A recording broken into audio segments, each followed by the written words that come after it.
The deteriorating situation in Sudan is of great concern to our region and continent.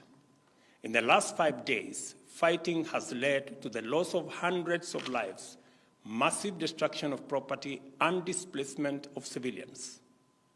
Kenya is deeply alarmed that a misunderstanding over a single outstanding item in the political framework agreement, namely the time frame for the integration of the rapid support forces into the Sudan armed forces, has degenerated into violent conflict.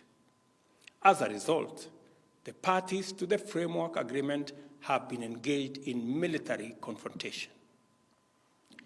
The indiscriminate deployment of lethal power and air power by both RSF and SAF has targeted military and non-military targets, causing devastating damage to property as well as strategic public infrastructure, including roads, bridges, and airports. We are also deeply concerned that members of the diplomatic community have been targeted and civilians in general have been caught in the crossfire. A pattern of systematic violation of established norms and principles of international humanitarian law is clearly emerging, and this situation is evolving into a threat to regional and international peace and security. Kenya implores the leadership of the two parties to ensure full compliance with the resolution of the Intergovernmental Authority on Development Heads of State Summit held last Sunday.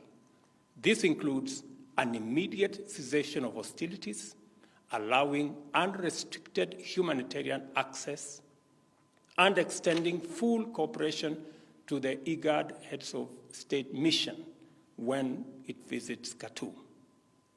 The outcome of these engagements and evidence of cooperation from the two parties will be crucial to the resumption and conclusion of the negotiations on the political framework agreement.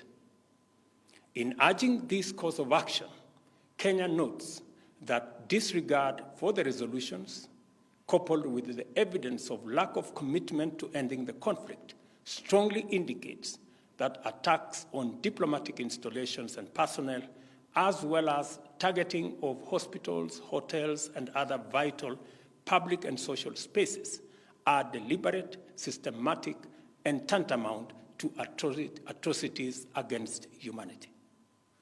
There is real danger that the escalation of hostilities in Sudan could implicate external, regional, and international actors and degenerate into a security and humanitarian crisis on a disastrous scale.